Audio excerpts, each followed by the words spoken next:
they can reason through the thing. And when they reason through the thing, actually generates a lot of tokens. And when it generates a lot of tokens, it's really compute and it requires a lot of compute. The second and very important thing in the bigger of expert models, generally you have like many experts. But at any given time, you don't need to go and use all the experts for processing a specific token. What you can do, for example, the Kimi K2 example which I was talking about, you have a 384 experts which are available in that. But at any given time for a given token, you might only be having 8 of those experts. But very interesting part, if you see what's happening, all of these experts need to go and talk to each other.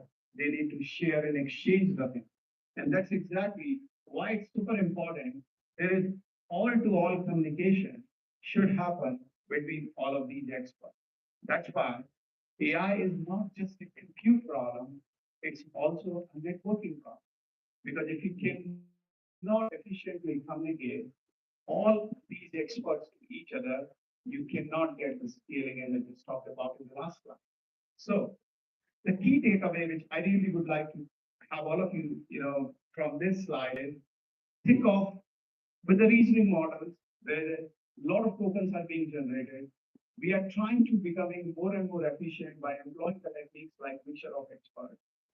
But even for that, you need very efficient communication to make it even better and driving the token account. Because at the end of the day, if you take the dense model and you run it, you actually it's becoming pretty expensive. And that's why the techniques like MOE and where you having only a subset of the expert, helping you to drive the efficiency and the cost down.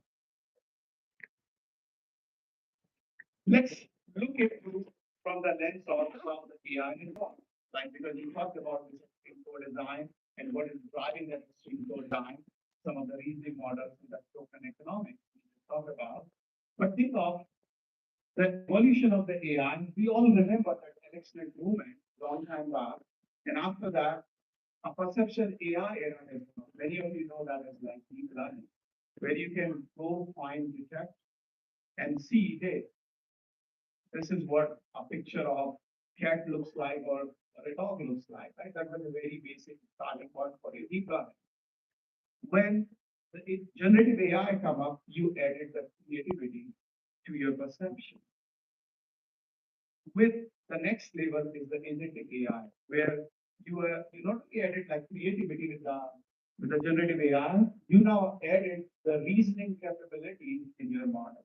And where we are heading next, we are heading when this AI can actually take the physical form. And that physical form, what we call as the physical AI. We believe everything in the world which moves will be autonomous. It means there will be AI in every aspect of our life. And physical AI is going to be the next era where you will see a lot more demand for this compute, and there's all new innovations across the full stack is needed to drive what physical AI will be. And this is not far away. Okay, so with that, let me also a little bit talk about some of the insane demand of the AI computing which is happening. And a very simple way to think about, if you see on the left-hand side of this chart, there are the model size. If you see just from 2021 to 2025, just in 4 years, it's almost growing 10x parameters per year, right? Models are becoming very large. Models are the second very important thing which is happening, the test time is scaling the thinking part. It means you need 5x tokens more every year as we are, moving forward. A very simple way of thinking about, hey, why we need like more tokens in the reasoning and the thinking? Because I will give you a very simple example. Just imagine you have 5 people or 8 people, you want them to sit on an dining table. And hey, I have this people number, like I have these 4 people who will not sit next to each other. I will have these 2 people who would like to sit opposite to each other. Basically, you figuring out the seating arrangement. What a general LLM or the the model builder, if you give it, it will just give you some one specific seating arrangement. But it's actually not thinking through all the conditions or all the reasoning which you just have given that. In a reasoning model, it will think through all of those combination and combination and figure out the right seating arrangement. It means the amount of the tokens, which earlier you might be needing, let's say, I will just make a number here like, 400 tokens, you might now need, let's say, 5,000 tokens to solve the same problem, but you will get higher accuracy and the better results are. So that's the way you can think about why you need more like with the more reasoning models, you need more tokens. And finally, the token economics which I talked about. If you see in the last couple of years, the cost per token is actually going down very significantly. And the reason for that, and that's what like I was mentioning earlier, that Steam core design is so important because it's not just how is the next chip is becoming faster. It's about how your entire AI infrastructure is becoming faster. How is your all those 5 layers I talked about is having the innovation so that you can drive the cost down of running it. Okay, with that, we have been building these AI factories for last many, many years. I remember we were having some AI factories in very early days where you have like thousands of tens of thousands of GPUs. Today, I'm talking about AI factories where you have hundreds of thousands of GPUs, or even like somewhere in the millions of GPUs working together to solve these problems. We have a lot of experience, and one thing which I would like you all of you to think, how the data center design, how this AI factory is completely being redefined, the traditional way of doing it in the past. A couple of the key points here, like as you can see, traditionally the data center, they were always designed with the mindset of consumption based, right? You need to go and consume whatever the infrastructure is that. There is a lot of tools, and you have employees or you have people who will go and use those tools. While with the today's AI factories, they're completely value focused. A very different way you may also think about data center used to be an OpEx, but OpEx for most of the IT organizations. Now data center is because it's an AI factory. As a factory, you produce something, and that the production you can go and monitor. So it's no more an OpEx for you, right? You are really creating the value out of that factory in the form of growth. The second very important thing, the entire world, because as I talked about, we were using a lot of tools, and it was all about data retrieval, right? You have the SQL databases, you're just going and retrieving some data. But with the AI, you don't need to retrieve, you can generate the intent. And that's a fundamental shift the way data center has been designed in the past, moving forward. Of course, you cannot run AI on x86 CPU. It has to be accelerated compute, right? So rack design, I remember when I started my career probably 20 years back, having a 20 kilowatt rack was like, oh, that's pretty good, a lot of power. But today, with so much power efficiency and so much dense compute, you need much powerful racks. Generally, seeing a 130, 150 kilowatt of rack is very common in today's data. And the traditional data centers were always air cooled, and now you are also looking from air cooled to the liquid cooled. Right? And finally, I talked about it's not just the compute, you also need to worry about the network. Okay, with that, I would like to show you what this entire AI factory looks like, what we at NVIDIA have been building AI factories across the world, across the different countries, and what's that full stack looks like. As you can see, the full stack starts from data center, which is like just your space, power, and cooling, right? You need a space, you need a power. You remember the first layer in the case, energy, right? And then, you need electrical and plumbing. The second layer is like, you need those systems.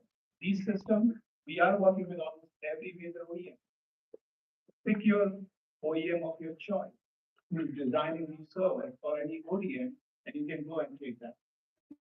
Then everything in the green, as you can see, there's a lot of compute, the networking, and then a lot of infrastructure management software, a lot of AI software, and a lot of what we call as a blueprint, which is a reference example how you can go and build some very specific end application. John will talk a little bit more about the NVIDIA AI Enterprise and the blueprint. But very important thing, as you can see, it's a mix of the green and blue here. What does that mean in this case? NVIDIA is a full stack AI computing company. Our stack is open, modular, and flexible. Having the correct software to allow you to create workflows, right? And so NVIDIA is not only helping with an right? And so NVIDIA is not only helping with an architecture, but we're bringing along with us a whole ecosystem to help you be successful, right? So it starts, again, like everything does at the bottom with the hardware level. So we work with all of the major system providers globally.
1 in 4 who ever used OpenRouter, it's a website where you can go to the use model.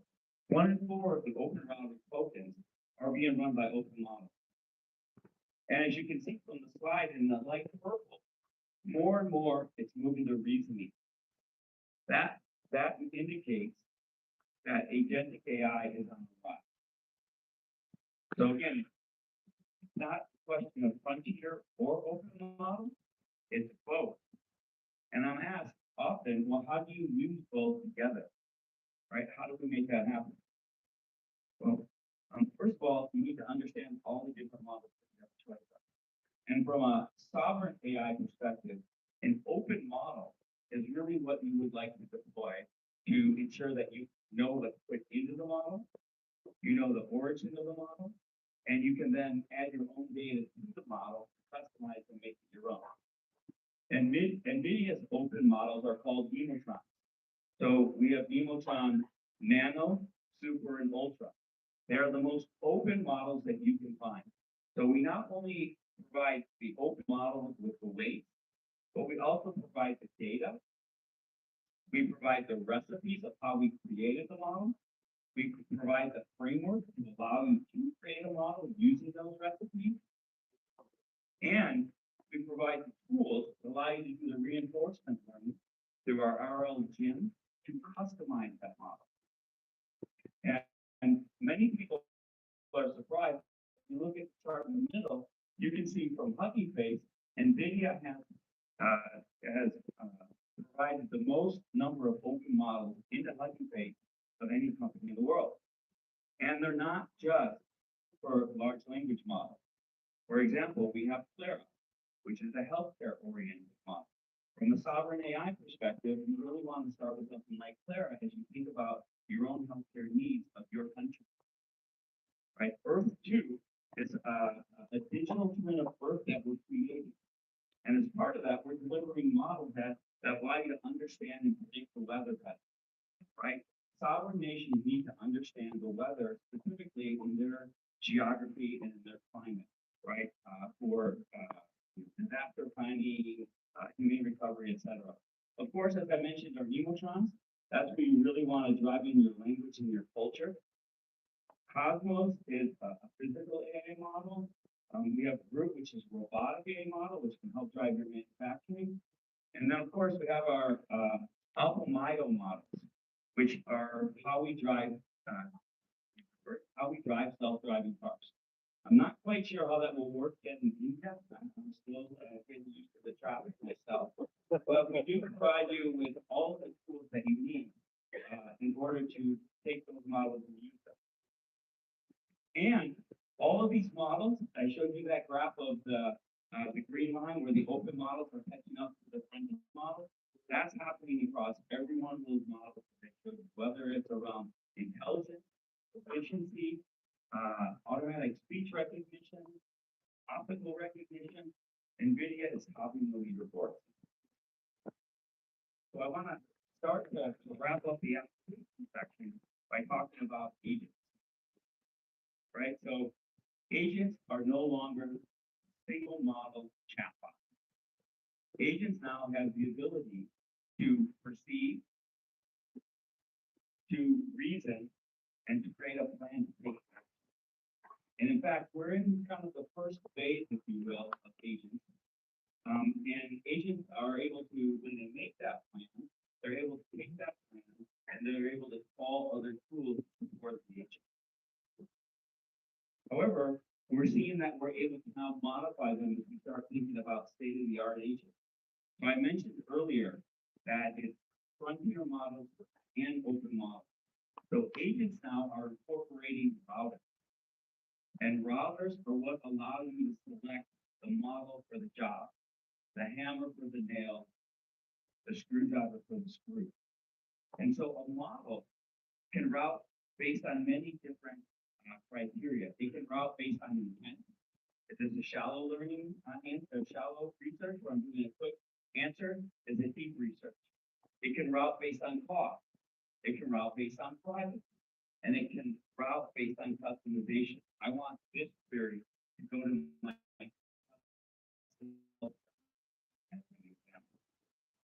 right? And agents are continuing to get smarter and smarter. There's now the idea of a concept of what's called a skill for an agent. So no longer does an agent have to call a tool. It can call a skill. And in fact, many agents now are creating their own skills because an agent has the ability to create code. So rather than asking an agent to look through a registry of skills for tools, we can tell the agent do what it thinks is right, and it will just create a tool, right? It's not like if I was just picking up a piece of wood and creating a hammer. An agent can code its own skills, its own tools. And to do that, it requires access to your file system so it can save those skills. But more importantly, it can also, with the proper permissions and acceptance, read in the data from your local file system. And when it writes code, it writes that code in a secure sandbox so that you know that that code can be validated, verified with who is in the loop, code and the permission set to ensure that your system is accurate and secure. So again, we're seeing every application is agentic based, whether it's enterprise or sovereign. And so by bringing us back to where we started, right? AI is a 5-layer cake. It starts with energy, starts with the shell, the location. It moves up through the chip, GPU, CPU, CPU, networking chip, the full co-design AI rack level system that allows you to create infrastructure for an AI factory and for an AI data platform using a combination of frontier and open models to drive agents that are smarter, more skilled, and can do more activities for you, whether you're an enterprise or sovereign AI. Thank you very much.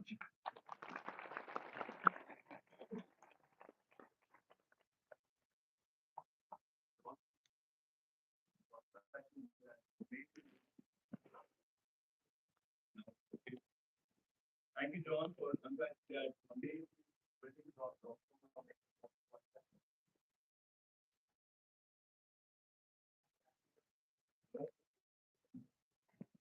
Okay. Thank you. Thank you again, John, for helping us with the building blocks of tokenomics and the building blocks of NVIDIA's. There are open platforms, having some data platforms and building blocks like the AI stuff. Now that we know how to build these factories, operate them at scale, and how to build this agentic AI platforms to build these AI factories, let's learn what the next can be by themselves. Like now, on the page, who's a vice president for AI innovations, and she will talk about on what India is doing it in general, and of course how nations are trying to adopt sovereignty themselves to have their destiny defined for citizen services and other things.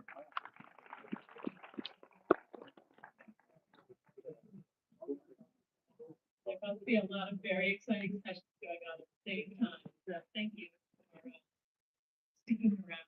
And also very excited to know that these are being recorded and live broadcast to catch up later.